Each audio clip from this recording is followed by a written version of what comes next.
this event. And particular thank you to the students. This is Saturday of fall break. Thank you for joining us. And to all of you alumni, I think one of the things that has moved me the most in my 6 years that I've been here is that when Readies gather, interesting conversations happen and connections ensue. And that's what we want to, that's our intention for the experience this afternoon, just for this hour. Um, so the Summer Internship Award, I thought I'd just tee that up a little bit before we move into the student presentations. So when I came to Reed in 2016, Hugh Porter, who is on here, my beloved boss, helped me design this so that we could launch it with funding for an average of 25 to 35 students every summer through the generosity of alumni and staff and families. Um, this is in fields that are typically unpaid experience. So important and valuable fields like journalism, publishing, the arts, social work, social justice, even government and politics are areas that we wanted to make sure that Readies had a chance, even if it was not paid. So we help pay a stipend that allows them to do the work that they do and to impact the nonprofits that they work with for the summer. So today, 3 students are going to share formal PowerPoint presentations with you because there are a couple things that we really believe about these summer internships, besides the fact that it transforms the students and it helps the nonprofits. We really believe in practice. Practice talking about what you've done and what you do. It's an important life skill.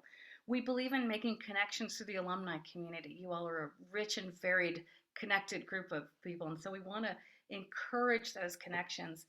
And yeah, so the students will introduce themselves. We'll do it alphabetical.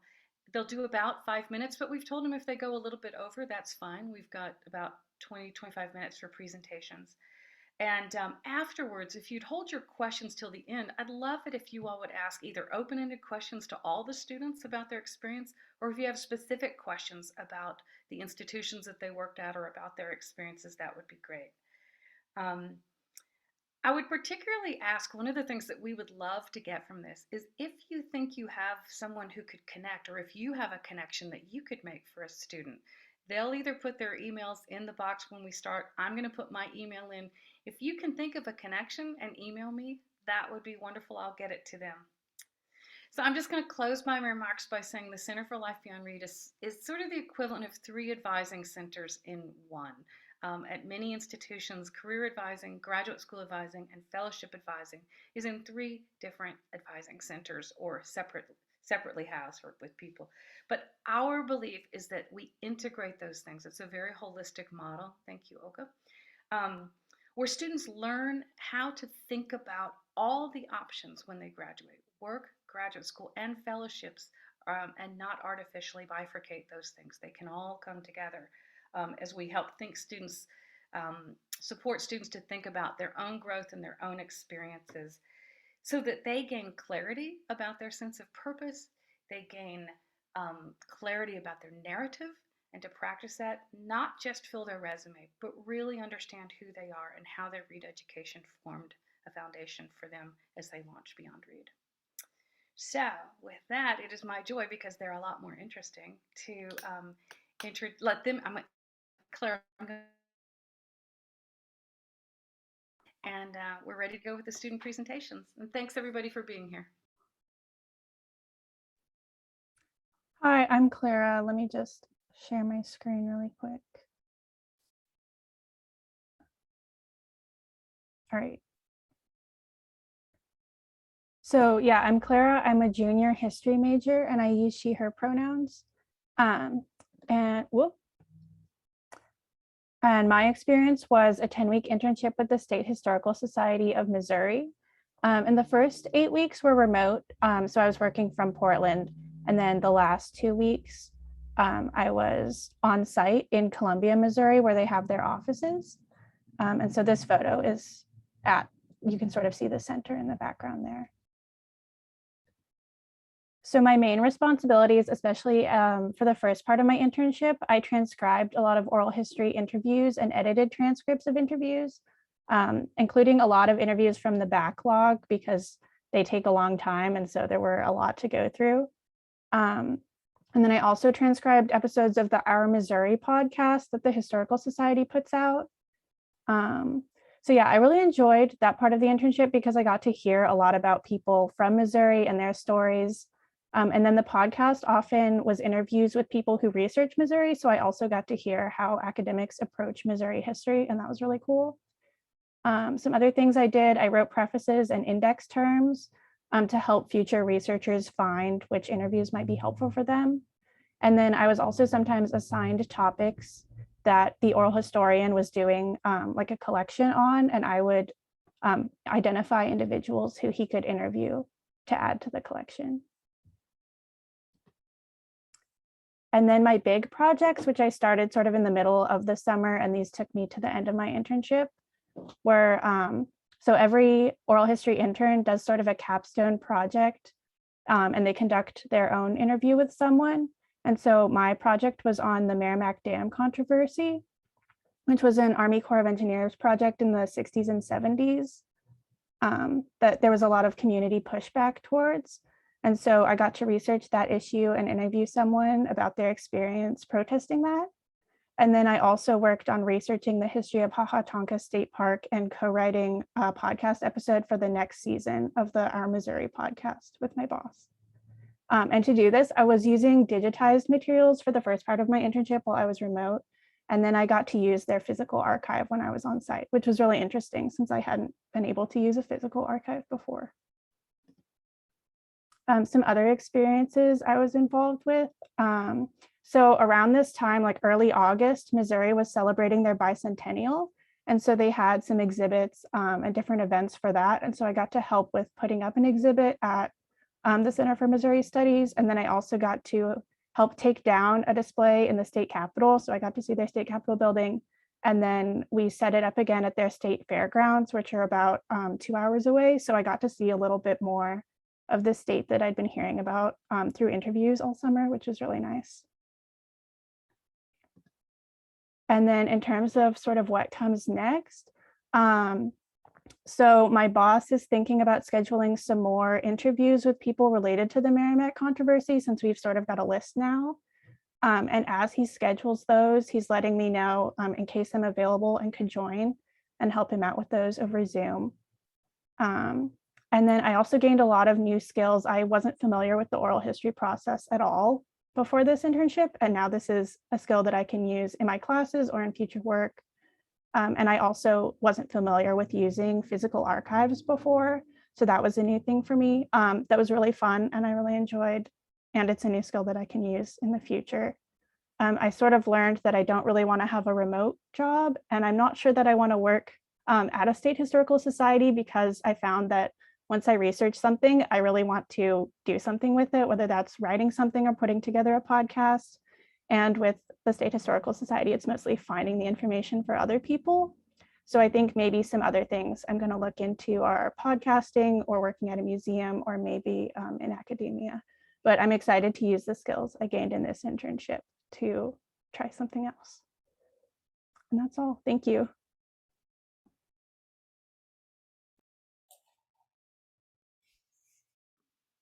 Grisha? Thank you, Clara. That was wonderful. Grisha. Hello, my name is Grisha, and I recently graduated Reed. And yes, so here's the presentation of my summer project. So for the past 3 summers at Reed, I have been fortunate to have different awards. So first there was the Economics Internship Award. And then my second summer was a research award. And then this past summer, I did an environmental internship award. And I don't have enough time to talk about all of them, but this past summer, I was an intern for the First Street Foundation, which is a nonprofit organization based in New York City. And my whole internship was remote. And the First Street Foundation, what they do is for every single property in the United States, they give a score of the flood risk of that property. And right now we're working on other risks as well, right now we're building a fire model. So the likelihood that your house will burn on fire. And the goals for my internship was to write 2 articles for the Wharton Risk Center. So I was a part of their R&D team for First Street. So this was, I took the work on my thesis and I extended it for this internship. So my thesis question was, do disappeared streams, green infrastructure, and flood risk affect house sale price in Portland, Oregon? And I was an environmental studies economics major. So this is an economic internship. So what is a disappeared stream? A disappeared stream is a stream that was buried or moved to make way for development. And this could be urban and oftentimes agricultural. So at once in the past, we had a stream, but it's no longer here. And we care about this because with climate change, there could be an increase in the severity and frequency of extreme weather events. And maybe areas with disappeared streams are more vulnerable to high flooding from these extreme events. So what I did is I took many data sources, which thankfully the organization gave me quick access to their data. So on the slides, it's a little bit more difficult to see, but each parcel, each plot of land in a house has a risk associated with it. 10 is the highest, 1 is the lowest. And they let me have their data for Portland to use. Also, I had a house sale price data set.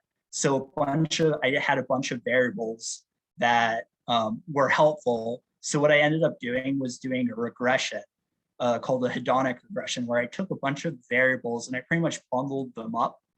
And these are variables that you would think would impact the house sale price. So this could be building square feet, number of half baths, also your lot size. And pretty much you create this bundle and then you add in a variable that you're looking at. And for me, it was flood risk, or if your house is near a disappeared stream, to see if that has any impact on the sale price of a house. I also looked at green infrastructure. So the Portland Bureau of Environmental Services allowed me access to their whole green infrastructure layer for Portland. This was a part of my previous summer internship. I took old maps of Portland and I drew lines where streams were. And then I created variables. I might be running low on time, but I created variables in ArcMap for each of these. So this is for the disappeared streams. I create buffers around them. Green infrastructure, I create 50 meters buffers around green infrastructure. And then for my results, I'll share here. Let's go here. So for my results, I found that the extreme flood risk was found to have a statistically significant impact on house sale price. So let's say if $1 million home is deemed to be a flood factor score of 10, so extreme flood risk, it would have about, it would sell for about 60, 70,000 less than if it wouldn't have an extreme flood risk. And then also, if your house is in a 100-year floodplain, that had a dramatic impact on the house sale price because you're required to pay for flood insurance if you have a federally backed mortgage. And then I also found statistically significant impacts for 10, 9, 8, and 7, and also 4. 4, I'm not sure on, but the lower flood risk, it doesn't have a significant impact on house sale price. And the last thing I'll share is the previous summer when I created the data set for disappeared streams, I was working with a professor at Portland State University, and we were able to submit an article, and this was one of the maps of the disappeared streams. So these are all streams that disappeared, and the article was accepted with revisions, which we sent back. Yes. Thank you. Great job, Gracia. That was fantastic. We are now at Maxwell. You're next. All right. Hello, my name is Maxwell. I am a spring falling econ major, so that means I'll graduate in the winter of this upcoming year in 2022. One thing I like to note at the beginning of most of my presentations is I do have a stutter. It doesn't come up that often, but it is more so a factor during presentations and any moments of stress. So if I pause in the middle of a slide, that's probably what it is. The work I was able to do with my summer internship award was surveying the economic impact of COVID-19 for, excuse me, for the city of Covington, Washington, which is a small city in the eastern suburbs of Seattle. My role, excuse me, and the reason I came into Covington to help them was because they had about $4 million of grant funding that they had received from the state and federal government at the beginning of the pandemic, and they didn't have a comprehensive and consistent way of dispersing this fund. So hopefully I was supposed to come in and help them develop a way to equitably and appropriately disperse these funds. So the role I was supposed to have was to first conduct a census of businesses in Covington to find out who we could actually collect data from and who would be a potential recipient of these grants. Next, the next part was to research and create a survey to send out. The third part was to actually send out the survey. And my fourth role, which I was the most excited for as an econ major with a focus in statistics, was to compile and present the data. So the first part, the census, was probably the most boring part of this, was a virtual canvas of the city and to peruse all of the publicly available government records. As this was in the middle of a pandemic, I couldn't really go around the city and actually meet people and see what businesses were there in person, as this was a completely virtual internship. The next part was drafting a survey. I did this with focus groups and various staff members within the city to make a survey. A brief example of the start of the survey is on the right. And then the next thing I did was to send out this survey. I sent it out, the city manager sent it out, the chairperson of the Covington Economic Development Council, who I worked under, sent it out, the president of the Chamber of Commerce sent it out, and several leaders of business within the community also sent it out, which just left it to me to compile and present the data I received. However, I only got 23 responses. I personally sent out this survey over 1,000 times to over 1,000 recipients, and between all, I think, 8 of us who sent out this survey, there's only 23 responses, which all told is probably a 0.4% response rate, which is pretty abysmal. And if there's any statisticians in the audience, they might acknowledge that 23 responses is not enough to even conduct basic statistical analysis. It was very unfortunate. Maybe with another 10 or 15 responses, I could have used some methods and really made some conclusions, but that wasn't the case, unfortunately. So what went wrong? The first thing that went wrong was a non-response bias. This is ubiquitous in the world of survey crafting. If you give people the option to spend no time and not do a thing, or take some time out of their day and do a thing, most people are going to choose to not do the thing. That's just kind of human nature, and that is a problem with all surveys. Something that we do in econ and statistics to try and get around this non-response bias is to offer people some incentive. Usually it's monetary or to be entered into a raffle or something like that. But that doesn't even always work. If you think about how many receipts you've gotten, and at the bottom they say, oh, take 5 minutes and you'll get $10 free of whatever item the next time you come back in, I'll venture to say that most of us don't do that don't do that every time. And an incentive also wasn't possible because I was working for a city in the middle of a recession, in the middle of a pandemic, and they didn't like the optics of me handing out free money to get survey responses back. The next factor was that this was all remote surveying, which just across the board has lower response rates, because all of this had to be sent out via email or blog posts, or there were some Facebook messages. It was unfortunate because I didn't have the option to go knock on doors or to go send flyers out and canvas that way, which usually has a high response rate. And the last point, which is much more difficult to quantify, but I think had a pretty significant impact, is that at the beginning of the pandemic, people were so overwhelmed with switching to an all virtual environment and having to conduct all of their business online that this survey understandably just fell to the wayside. They frankly had more important things to do and they just didn't focus on this. So was there any usable data from what I obtained? The short answer and the asterisk on this slide is no, there wasn't. At least nothing that was statistically justified. There's a couple things that I was able to glean from just the general statistics in the data. But that third point, I think, is the most interesting, that a handful of the responses I got showed that some businesses really benefited and really profited in the early months of the pandemic, which isn't as much of a surprise to us now, almost 2 years later.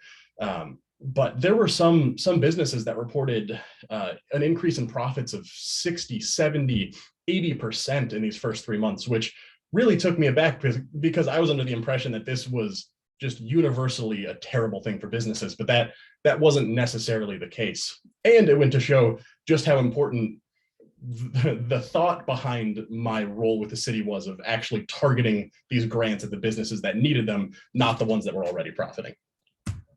So what did I learn from this project? Well, the most important takeaway was I learned how to work with a city government and in this public service space, which frankly wasn't an industry that I thought I was going to have a future in and have a career in. But after working with the city and pursuing some further opportunities at Reed is something I am now looking at for fellowships and for grad school after Reed. The next most important takeaway I got from this was just some applicable research experience, which I rolled into a research assistantship with an economics professor this last summer, and I also used some of the tools that I learned with this internship in some of my classes at Reed.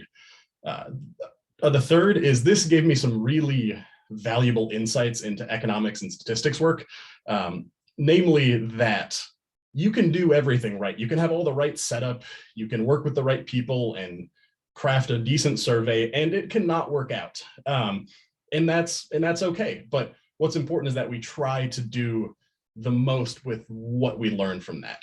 And that ties perfectly into this next point, which the first time I gave this presentation, I didn't have this last note, but the city was able to share with me that based just off of my survey results, they were able to disperse about $40,000 to $50,000 of grants just because of people who responded to the survey and who would not have applied for grants any other way. So that was some small silver lining, even though I wasn't able to roll out a citywide grant proposal or grant project. I was able to positively impact a handful of business owners. So thank you. Great, thank you, Maxwell, wonderful. So as we prepare to ask some questions, first things I'd like to ask, and again, thank you so much. Clara, Grisha, and Maxwell, will you post your emails into the chat? The second thing is I've noticed my wonderful colleague from the center has joined us, Shania Siren, and I'd love for her to have a chance to say a few words about the Summer Internship Award and then help manage the discussion group. And the third thing I want to say is at some point I want to bring our very good friend of the house, Dylan Rivera, is on the call. And Dylan has both a friend of Center for Life Beyond Reed and a Reed trustee. Dylan has had a couple of summer interns, so a series of things to happen here. So we've got the students. Shania, I'd love for you to say hello and lead the discussion. And Dylan, when the chance comes, I'd love for you to pop in and share what your experiences were. Thank you, Alice. Hi, everyone. My name is Shania Siren. I am one of the career and fellowship advisors for the Center for Life Beyond Reed. Alice is my wonderful boss. And thank you, Olga, for helping organize the student showcase with us every year. I appreciate our 4 students for making it on the call. It's really awesome to hear, especially from students who have received these funds in past years, and get some follow-up information about what the impact of the fund has had on you after 1 or 2 years out. I'm happy to lead the discussion if folks want to. You're welcome to post in the chat or unmute yourself to ask some of our students questions. Oh, and bear with me, I have a 4-year-old, so I may have to put myself on mute or turn my video off from time to time. Fingers crossed he stays busy. If I could interject, I think it would be great if anyone has a question to either just, do one of these or, yeah, Dave Baxter, thank you for demonstrating. Or you can use the icon of the little hand and then we'll be able to call on people. Dave, was that for real? Do you have a question? It was for real. Okay. Actually, I have a question for Clara. Since Alice asked us to ask some open-ended question, I'm going to put you a little bit on the spot and ask, why Missouri? So I am from Illinois, so like from the Midwest, and I'm from the like western southern part. So I live about 50 miles from Missouri. So while I wasn't like super familiar with the state, when I came across this listing online, I thought, well, Illinois was interesting because we learned about that in one of my read classes actually. And I was like, well, I'm from the Midwest and I think the Midwest is interesting. So I think this could be a good fit, and it worked out pretty well. Looks like we have a hand up. Hi, I'm Marion. I have a question for Maxwell. That's a specific one, but then I have a general one, I guess, about how the connections to these internships happen. So if you have a compendium of them, how you identify internships and make them available. So that's the big question. But the question for Maxwell is, so really a great project. Really appreciate the learning that you described about working with city government and with the process. I'm sure that was very valuable. But I wonder if in retrospect, you or the people you worked with have thought, maybe a survey wasn't that great an idea. Maybe there was a different method, and what you might do differently if you were confronted with a situation like this in the future. Absolutely, that's a fantastic question that we actually spoke at length about as this project was happening and unraveling at the end of it.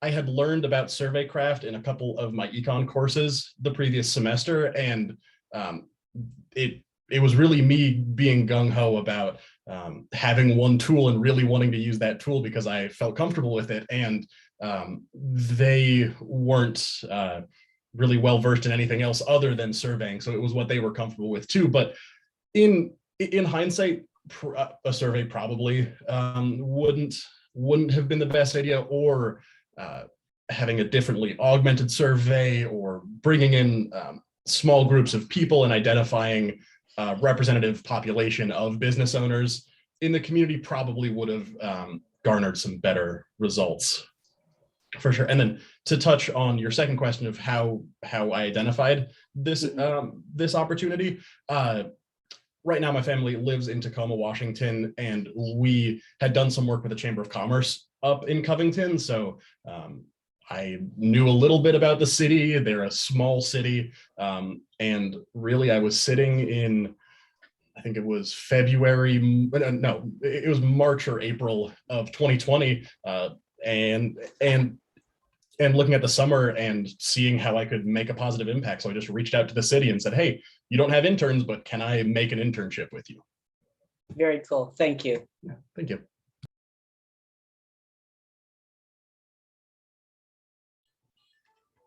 Awesome. Grisha, I do have a question for you. So you are, one of the few students that we have that's, kind of has a hat trick when it comes to funding at Reed. Can you describe a little bit about how, when you were applying for these funds as like a freshman or sophomore, to the point of applying to them as a senior, how achieving each award kind of helped you figure out what you were going to do for the following summer? Like, how would you describe that scaffolding for yourself? I think my first award where I built a data set, which they gave the professor pretty much gave me the grunt work of building this data set. It was very tedious because it was just drawing lines. But after I had that data set, that led interest from the First Street Foundation as something new, something that they weren't doing, which allowed me to do work for them. So it kind of all builds on itself of what you've done in the past, which was super cool to see.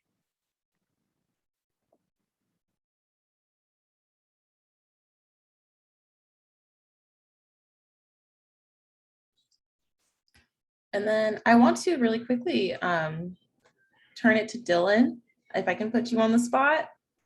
So we can hear a little bit about kind of the other end of students who take on these funds. What is it like having them in your midst?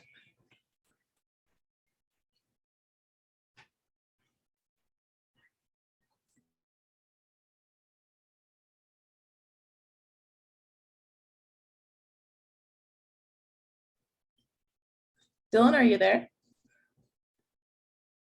Oh, I think you might be on me. There we go. Sorry. That's all right. Sorry. Yeah. Something happened with my Wi-Fi connection. Sorry. Alice, did you want me to say a few words about the internship I host? Okay. That So, would be wonderful. As Shania put it, just what happens on the other end, like when you have a summer intern in your space. What are some of the things that your interns did, and what was the experience like for you?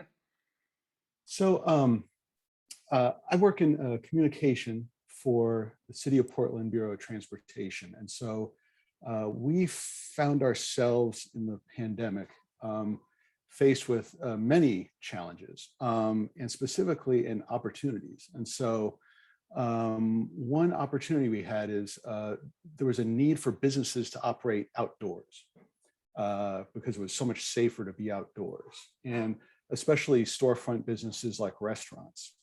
And so we had an existing program, cafe seating, where you could have, have a coffee house on a sidewalk. But could you do that at a bigger scale? Could we use this? Transportation Bureau controls 1/3 of the landmass of the city.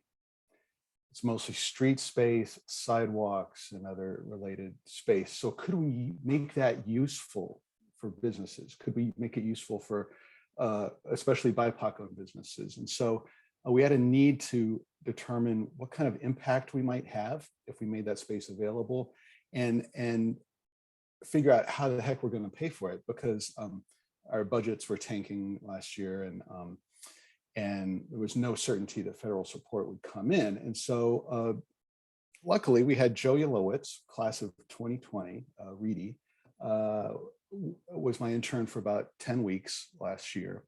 And so we had him use some of the same skills that we've seen presented today. So oral history and interviews, we had him interview business owners who had a permit to operate their restaurant outdoors.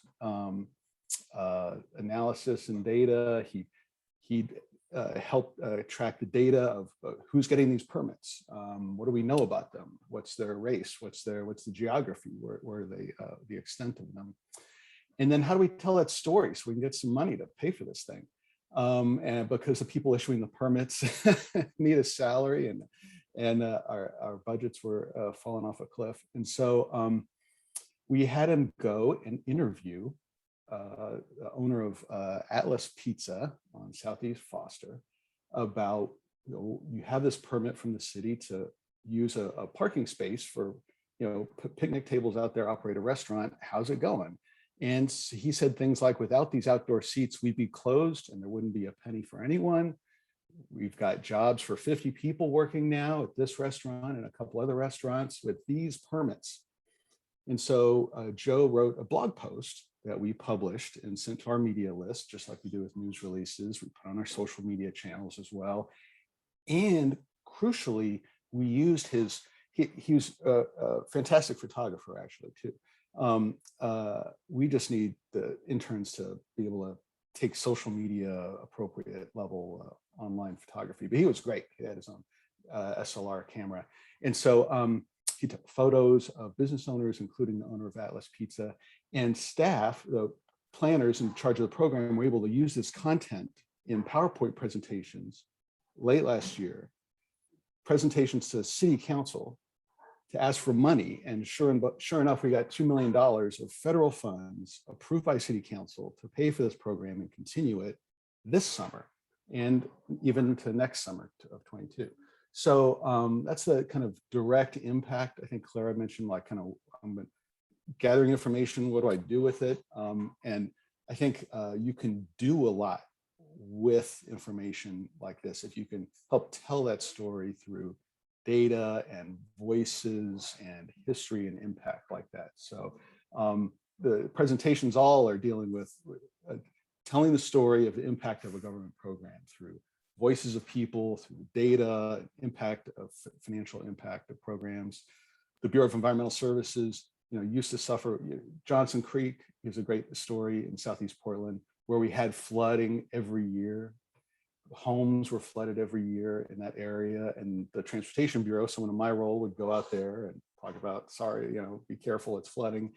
Well, BES got a grant, like $80 million, to restore the floodplain and get buildings out of the floodplain, and that's greatly reduced the likelihood of flooding in homes. And so, how do they tell that story? The skills that I've seen today would be very useful for that bureau to be able to tell that story. So I want to encourage you to look at government careers, and I want to encourage you to also come to a Read Remote panel on careers in government, November 17th at 5 p.m. There'll be some outreach on that by email soon, and alumni and students who are interested in that can see me and some other folks working with various skills in government, whether it's communication, front-facing, or data-intensive skills, and telling the story about how we're using those skills for government service, especially against racism and undermining systemic racism and reducing our carbon emissions from communities. So thank you for the presentations. Well, that's amazing. I'm always just so excited to see what great work Ready's do, and it's also amazing to hear, the long-term impact of the intern that you had. Also, as you're talking, I'm like, I really feel like you and Grisha need to spend some time together and chat, especially about. I can't help it. I'm a career advisor. Grisha, I think Alice mentioned that you had something to say. Also, I have final questions after you're finished. No, I just want to say thank you to all of you and all the alumni.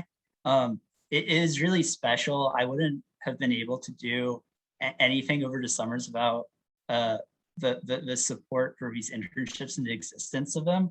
I never knew that I was interested in flood risk and watersheds, and I didn't know what a disappeared stream was, but these independent projects kind of allowed me to put everything I learned of like creative thinking into problems, very applicable problems. So yeah, I just want to thank everyone here.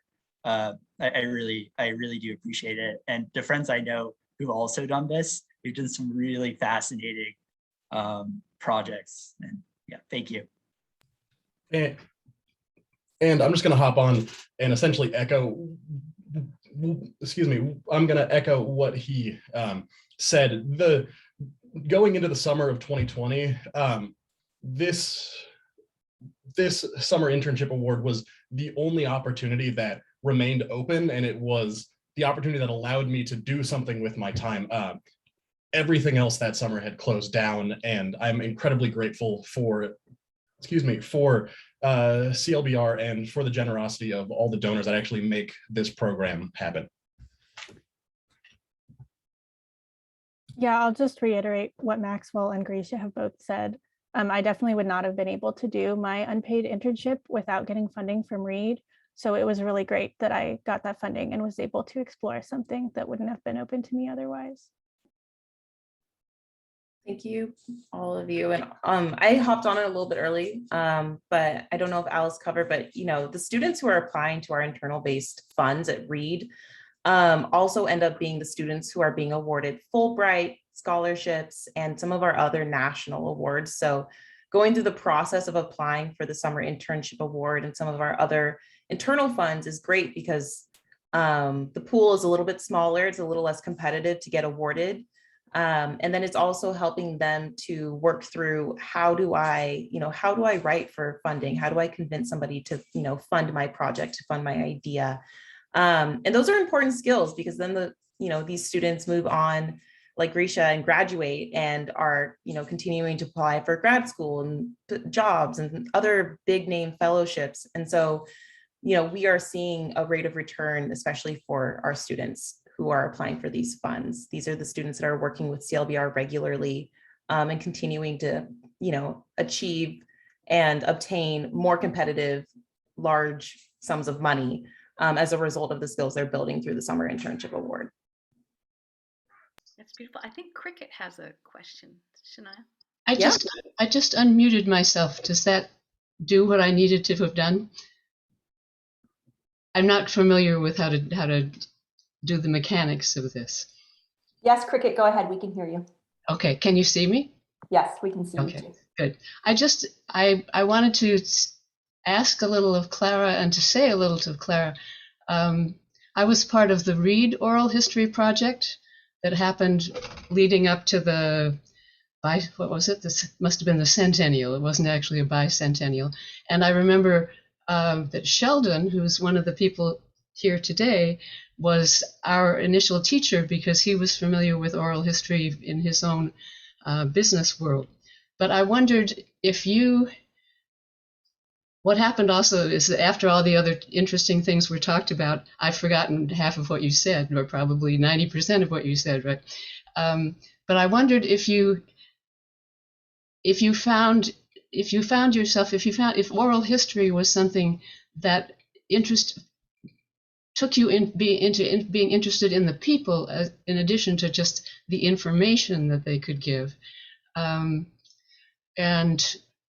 if it's something that somehow you might want to pursue yourself as a way of, in any way, did that come to you as something that you'd like to be able to pursue more in a personal way? I don't feel like I'm being really very clear at all, but I hope you understand. Yeah, I really enjoyed listening to the oral histories and then conducting one because, it's really interesting to get to know people and hear about their lives. And often they volunteer information that's really interesting that you wouldn't even have thought to ask about. So I would say it's something I'm still interested in. And I'm actually in a course right now. One of my history classes has an oral history project as part of that. So I'm looking forward to interviewing someone else for that project and also just kind of seeing how oral history looks different when the goal is a class project rather than for a historical society. But I'd say it's still something I'm interested in for sure. Yeah, I certainly got that out of what I found was that all these Reed people we interviewed, they told wonderful stories. And I then started coming back to Reed every year and telling those stories back to students at Paideia, right? Until finally I came to the point where after doing this for many years, I told a story that had something to do with Pete Seeger and nobody knew who I was talking about, which was a little, and there was one song, I mentioned something by Woody Guthrie or something, and there was somebody there that knew about Woody Guthrie, but the person who knew something about Woody Guthrie was from Tanzania. So it's interesting, the generations of things and what you learn from doing oral history with people from earlier generations. It's a bit like family history, but just doing it that way it makes you part of other people's families in that sense. So I'm glad to hear that you want to pursue it. Sheldon, did you have a question? I saw your hand up earlier. You're right, my hand was up. Okay. Okay, two-part. First, since Cricket just mentioned me, let me address that, and then I have a broader question for all three students.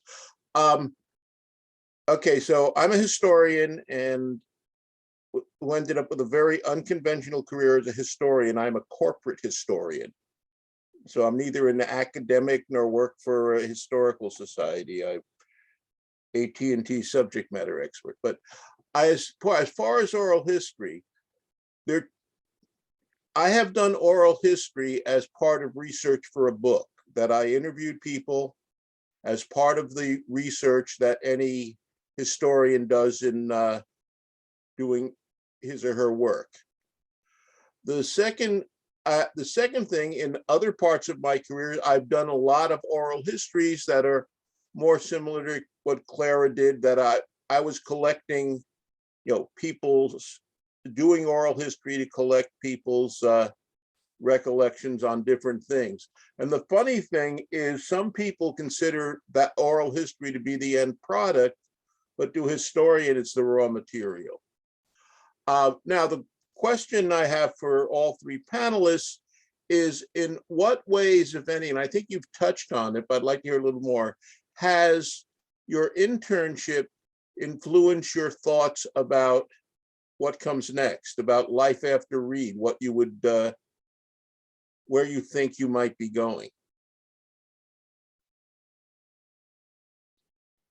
Well, I guess, yeah, I've sort of touched on this a little bit, but in terms of what comes next, I think something I am interested in oral history and other historical sources, but I found that in addition to like doing the research and talking to people, I want to be able to do something with that material.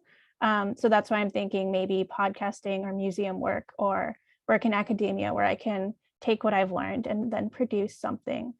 But it's also like my experience, even though it was just this past summer, so I haven't had that many classes since then, but I'm already finding ways that what I learned over the summer is connecting to my classes, like how my class now has an oral history project. And so I get to compare the process from this summer to my class and things like that.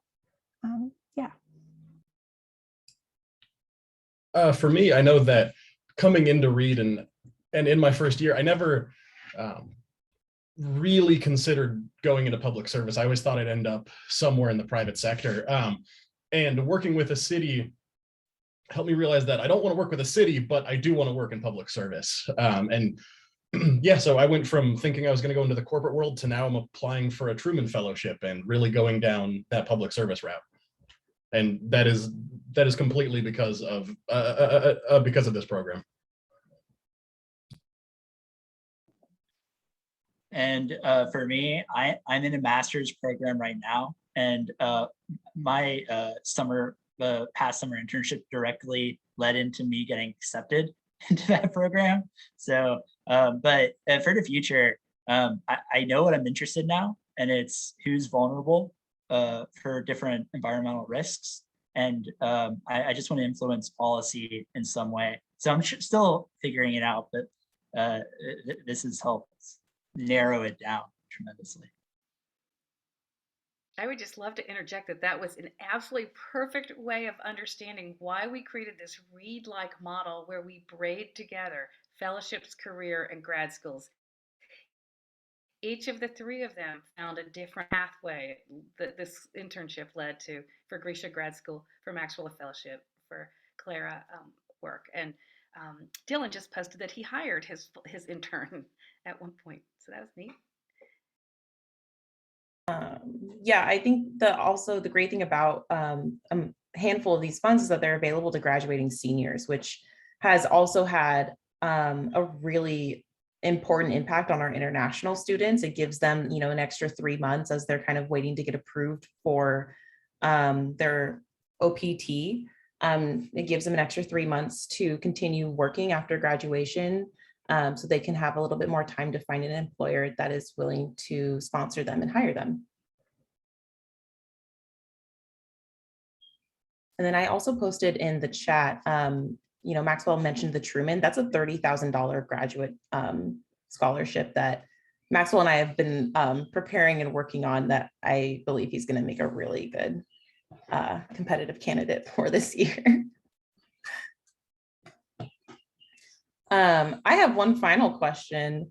You all don't have to answer, but what did your experience from your source of funding maybe teach you about what you don't want to do? How did it help kind of narrow the scope for you? Well, I sort of alluded to it in my previous answer, but I found out that I don't want to just go work for the government. They didn't work in the way that I think I might want to in the future, a little more bureaucratic and a little slower than might be more how I want to do a professional career, I think. You can go into consulting.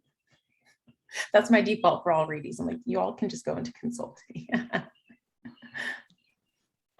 Yeah, for me, the R&D team at First Street is very small, but out of the 5 people, 3 of them have PhDs, and